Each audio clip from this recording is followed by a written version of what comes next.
high as the listening skies. Let it resound loud as the rolling seas. Sing a song full of the faith that the dark past has taught us. Sing a song full of the hope that the present has brought us. Facing the rising sun of a new day begun. Let us march on till victory is won.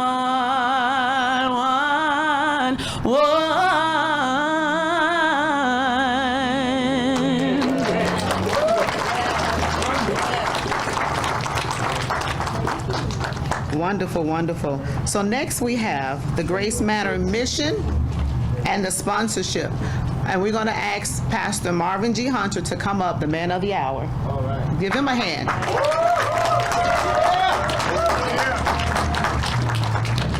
I'm glad somebody hollered out because that was my daughter. She might have started something with y'all.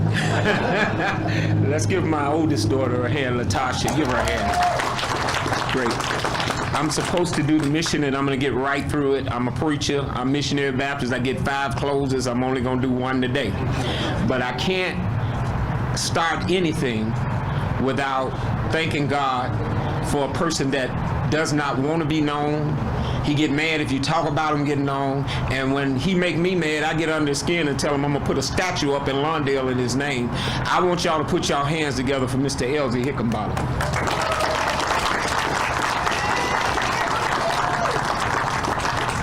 He has been a mentor and in the best kind of way, and I just thank God for him. This is not possible without his leadership and his guidance.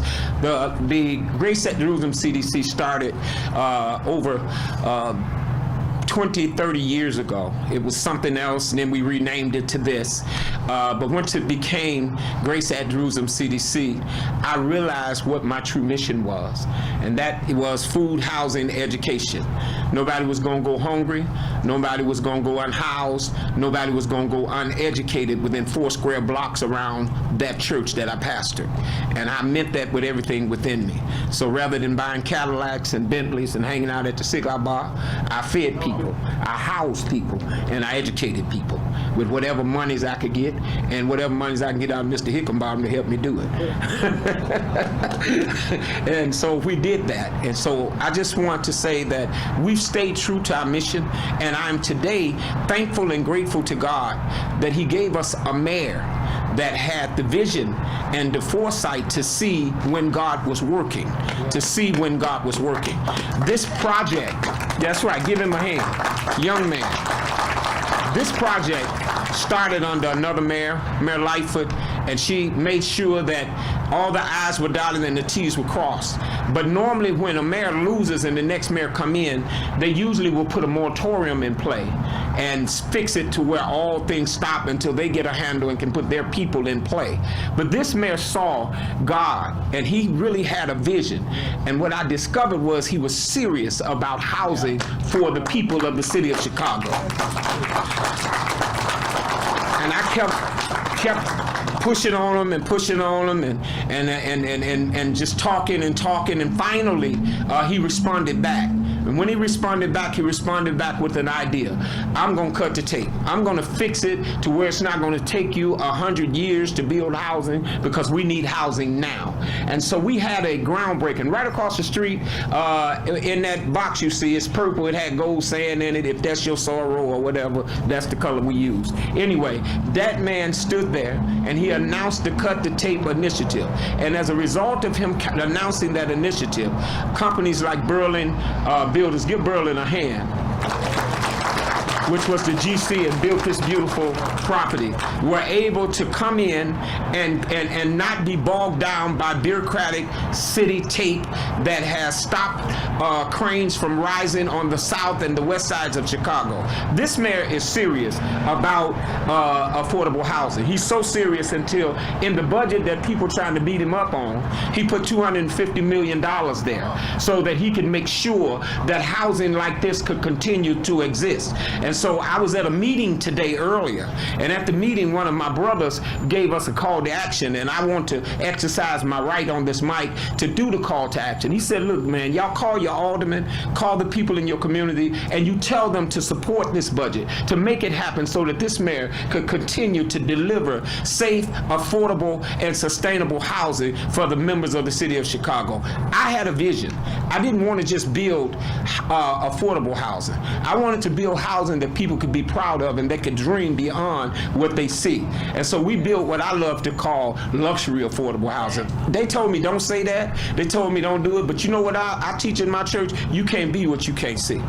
They see luxury, they see affordable, they see excellence, and they see a mayor that saw the vision to make it happen. Don't give me a hand, give him a hand.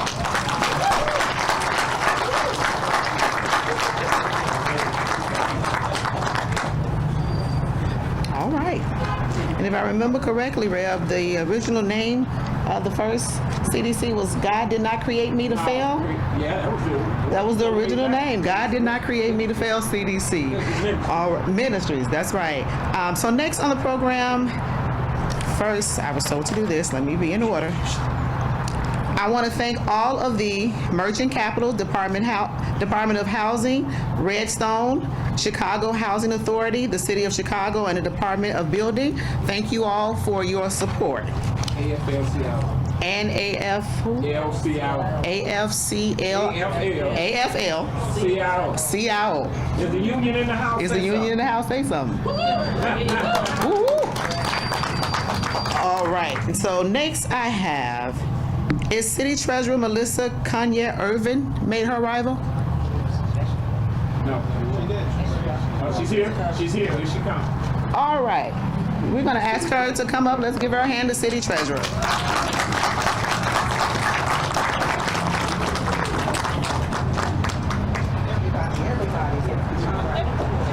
Good afternoon, Mr. Mayor. Apparently, we have so many people that are interested in us divesting from our President Donald Trump's authoritarian regime, so we're very busy today. Thank you, Mr. Mayor, for your leadership and everything that you're doing to take us to the next level of this city. I am Melissa Conyers Irvin, Chicago City Treasurer, and I am humbled to be here in North Lawndale with my dear sister, Alderwoman Monique Scott, our Commissioner, former Alderman Michael Scott, those Scotts cutting up. But this is an absolutely beautiful edifice. I thank the public-private partnership. This is what it is all about. If we are going to take our community forward, if we are going to take our city forward, we must all work together. And I believe that when you hear affordability and when you hear luxury, they don't usually go together.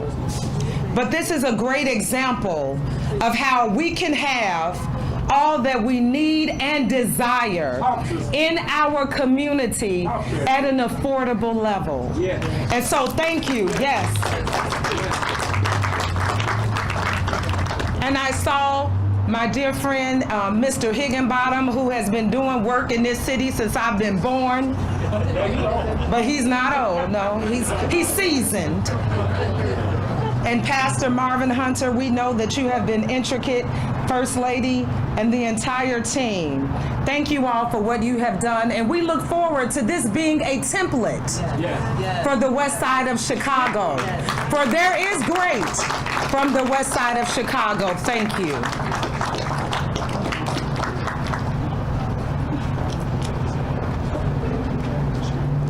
Okay, so it says next our funders, we're going to have the CEO of Edna, Melanie Fernando. Let's give her a hand.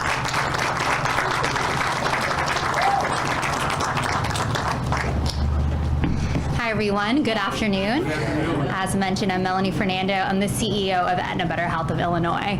So excited to be here today. I was at the groundbreaking ceremony, the ribbon cutting, and to see this gorgeous building come to life. It actually reflects the life around us with the green and the blue, like the earth and the sky. So again, just so grateful to be here to speak on behalf of CVS Health and Aetna.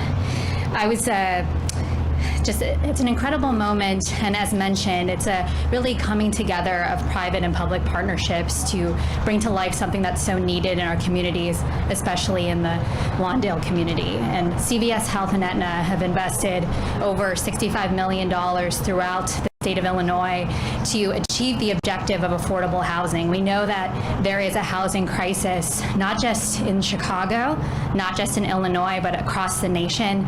And the members of our community are struggling now more than ever. So when we can come together, make these strategic impact-focused investments, then we can really make a difference. And this is so close to me and to Aetna because we know that affordable housing and fulfilling health-related social needs is so crucial to ultimately individuals in our community living healthy and happy lives. So in order to achieve that, we need to create more developments like this so that folks don't have to worry about where they're going to go home and sleep, where they're going to get their next meal. They'll have a home. And so Aetna and CVS Health both invest in numerous community initiatives, partnering with local community-based organizations like Westside Health Authority, for instance, in the Lawndale community. And we actually have what we call health zones, which are zones that bring together affordable housing, education, access to food, transportation, legal services, and workforce in communities such as this so that we're able to, again, wrap around people in the community and get them access to the resources that we need. And a huge congratulations to all the partners, and especially to Redstone, which actually brought CVS Health and Aetna into this partnership, and we were able to invest $17 million into this endeavor. So thank you. So congratulations again to everyone, and huge congratulations most to the new residents. I'm so happy for you and for your new beginnings, and wishing you all of the best in your new chapter here. Thank you.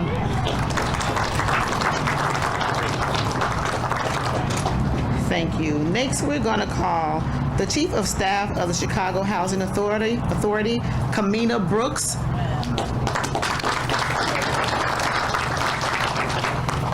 Good afternoon. Good afternoon. Thank you. Had I known it was going to be outside, I would have covered up my ankles. But good to be here with you all today. And as shared, my name is Kamina Brooks. I serve as the Chief of Staff for the Chicago Housing Authority, and I'm just truly honored to be here with you. First, on behalf of CHA, I'd like to thank Mayor Brandon Johnson for your leadership. I also want to acknowledge Alderwoman Monique Scott for your leadership as well, and then the Chicago Department of Housing, and all the partners that are here today. I also want to just take a moment to acknowledge CHA commissioners in attendance, if there's anyone. Okay, but I just want to thank the CHA commissioners, and then also acknowledge CHA staff who made this day a reality as well. But of course, none of this would be possible without the tireless vision and dedicated persistence of Pastor Hunter and Grace at Jerusalem CDC. The creation of new affordable housing requires not only strong collaboration, but also very strong leadership. And Pastor Hunter is a tenacious champion for his community, and he did not rest until Grace Manor became a reality. Well, Pastor Hunter, that reality is today. So thank you. Today, we celebrate 65 new affordable homes for residents of North Lawndale. And CHA is proud to contribute critical operating subsidy to help make this development affordable for the long term. Nearly $6.5 million over the next 20 years. But that funding was just one very important part to a complex puzzle. It took the commitment of many people here today, government agencies, community-based organizations, religious institutions, and private partners to get the work done. We are stronger together, and this project is an example of what we can accomplish when we work towards a shared goal. And it's another example of how CHA is fulfilling its mission by creating and sustaining affordable housing opportunities throughout Chicago, especially in communities like North Lawndale. Through the U.S. Department of Housing and Economic Development's Innovative Rental Assistance Program, also known as RAD, CHA is able to support 19 one- and two-bedroom apartments here at Grace Manor. The development site is close to public transit and is part of a larger community revitalization project that includes a grocery store, a community arts and technology center, providing residents with access to really a wide range of amenities. This project fits perfectly into CHA's philosophy, which recognizes that strong communities are made up of more than just housing. They need access to quality schools, outdoor recreation, jobs, healthcare, grocery stores, and public transit. And so we are excited for the future here at Grace Manor and look forward to many more opportunities to come where we can leverage our resources to continue to create affordable housing options across the city of Chicago. Thank you for believing in what's possible when we stand together for Chicago communities. Thank you. Thank you.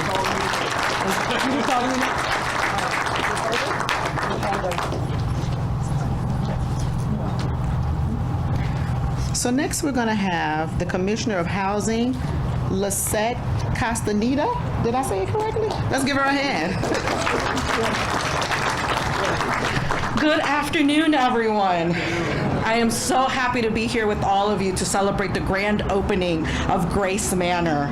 Today, we are bringing 65 new units of affordable housing to North Lawndale. How did this project come together? Through the collaboration of talented partners, both across City Hall and within trusted community organizations. So let's start by thanking Mayor Johnson for his leadership and his vision. As Pastor Hunter said, he is prioritizing affordable housing. And a mayor who prioritizes affordable housing is a mayor who truly cares for his constituents at every level. I also want to extend my thanks to our partners at East Lake Management, including Mr. Higginbottom, Pastor Hunter at Grace at Jerusalem CDC, and of course at the 24th Ward led by Alderwoman Scott. Without these efforts, this project would not have been possible, nor would we be able to provide the affordable homes this community truly deserves.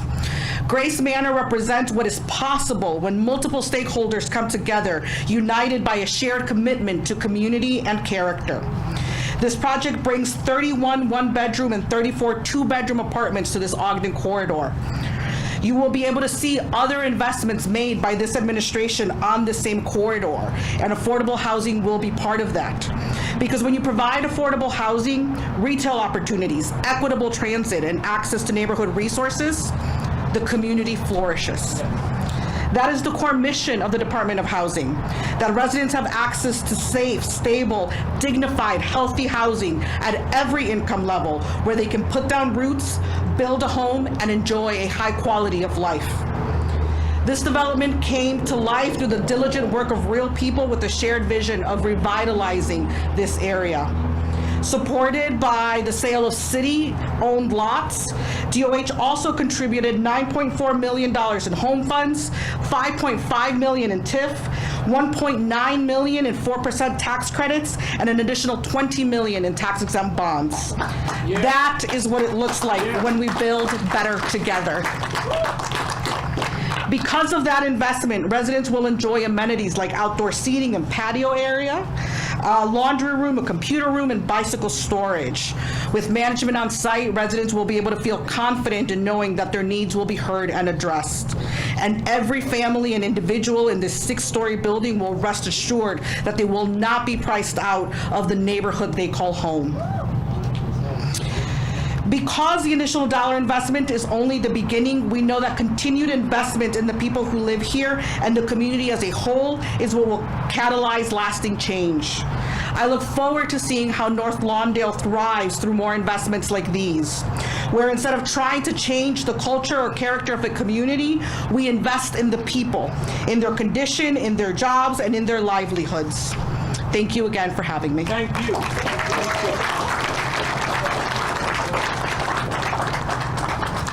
Okay. Next up, we will have the Alderwoman of the 24th Ward, Alderwoman Scott.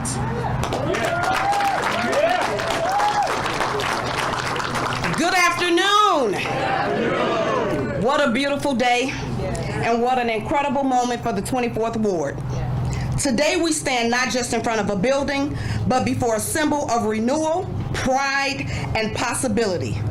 The opening of Grace Manor is the first high-rise housing development in this community. It's more than just a ribbon cutting. It is a statement that North Lawndale matters and that every family here deserves a safe, dignified, and modern place to call home. This project originated with the past administration and my brother, the former Alderman Michael Scott Jr. That's right. Yeah. Although it was in a stalled place when I became alderman, with this administration and Mayor Brandon Johnson believing in this vision, lead this project to completion as we stand here today. For too long, this neighborhood has carried the weight of disinvestment. Decades where opportunity passed by, where promises were made but not kept, but the people of the 24th Ward never gave up. We've worked, organized, and believed that change was possible. And today, that belief is built in steel and glass behind us. This development represents partnership in action between residents, city leaders, developers, and community organizers. Together, we created not just housing, but hope. Affordable homes for working families, spaces for small businesses, community rooms where neighbors can gather, and green space. But let's be clear, this is not the end of the work, it's only the beginning. Our vision is going beyond one building. We're committed to ensuring that the people who built this community can stay and thrive here. That an investment returns, so does equity, opportunity, and respect. To the residents who will call Grace Manor home, this place belongs to you. Fill it with laughter, love, with the same strength and spirit that has carried this community through every challenge. But I can't be remiss if I didn't thank the partners. I want to thank Pastor Hunter, Marvin Hunter, for his vision.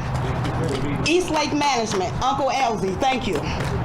Lee Aller and the team at Merchants Bank and the AFL-CIO for providing debt financing. Kat Vilma, am I saying this correct? Vilma?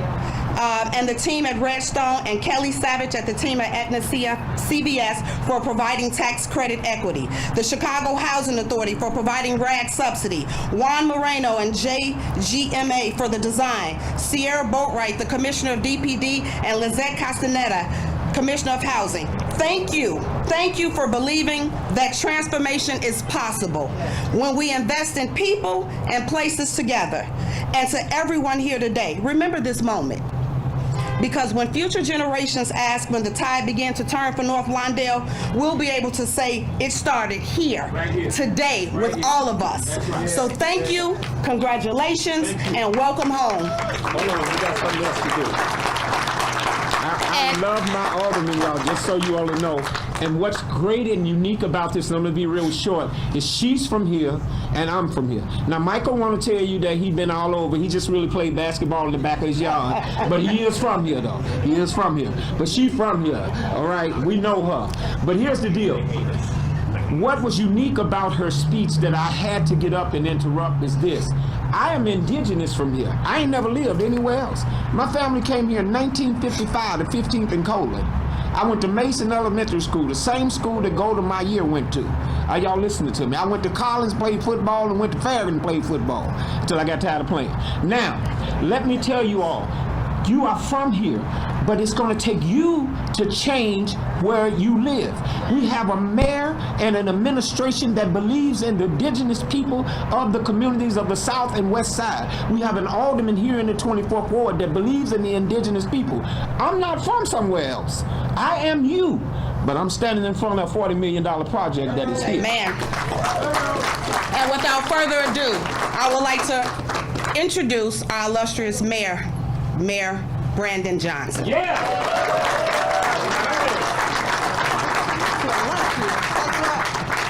Thank you, Alderwoman Scott, for your leadership and that introduction. Good afternoon, North Lawndale, West Side.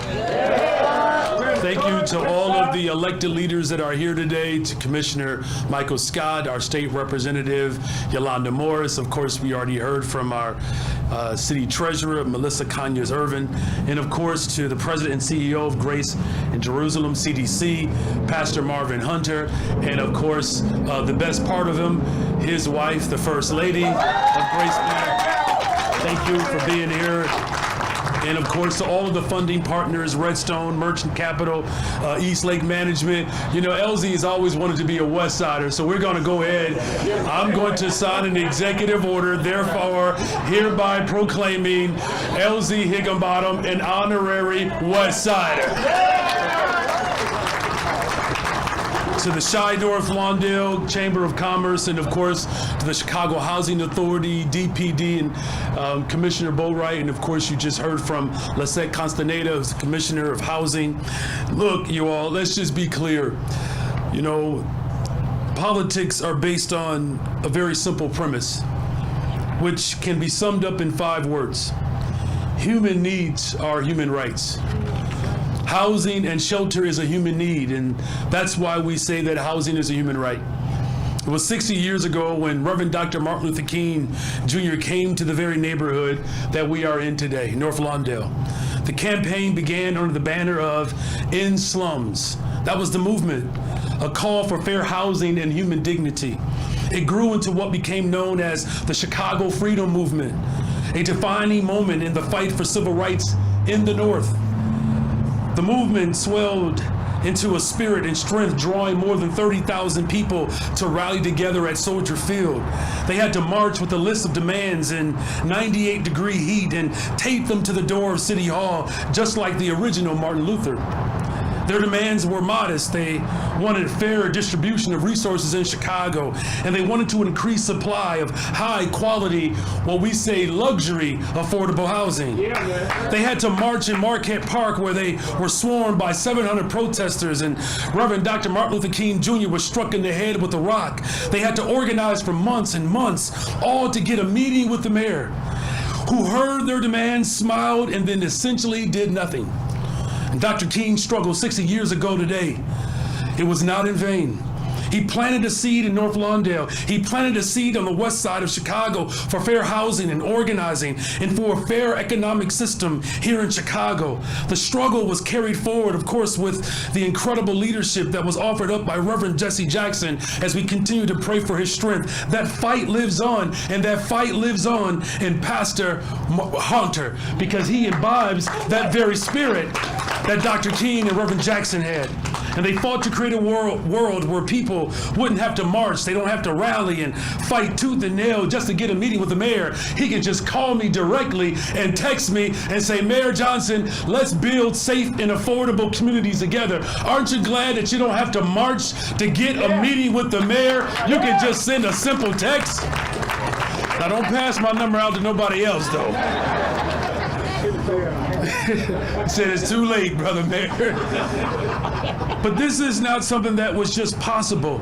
This was something that was fought for the west and south sides of Chicago, and today and around the world. We now are in a moment where when Dr. King said that if we can do it in Chicago, we can do it anywhere in the world. And so now we don't just have to talk about it. We don't just have to dream about it. We actually get to live it. The promise of high quality affordable housing cannot be something that lives in the abstract. It has to be about the fierce urgency of now. And that's why I'm happy that we were able to pull together a $1.25 billion bond investment for economic development and housing, which is the largest economic and housing development in the history of Chicago, because the fierce urgency of now is today. And so today, you all, is actually a second ribbon cutting. I was on the south side of Chicago on 95th Street where we cut the ribbon for Amani Village, which has been in the works for 15 years. We got it done. And so whether it's on the south side of Chicago in Pullman or on the west side in North Lawndale, we are restoring and reviving the city of Chicago through the lens of justice. Thank you, Pastor Marvin Hunter. Today, we live out the dreams of our ancestors. Transformation, block by block, neighborhood by neighborhood, where we can put our people to work to build the very housing that's good for the people who live here. So thank you for this transformational moment. Thank you for helping us build on our promise. And God bless you all. The most sanctified, greatest freaking city in the world, the city of Chicago, right here on the best side, LZ. West side. We ready to go? Are you able to do the little walkthrough?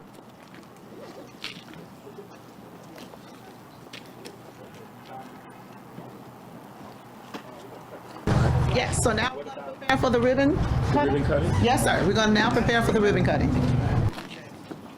And immediately following the ribbon, immediately following the ribbon cutting, we're going to bring our state representative. She's going to come, and I'll tell you why we shifted. We shifted because our mayor has a hard stop, and we need to get him to his next stop. And we beg your apologies, but we want you to hear from our state rep because we need money from Springfield to do housing like this. So you want to hear what she got to say. Amen? Amen.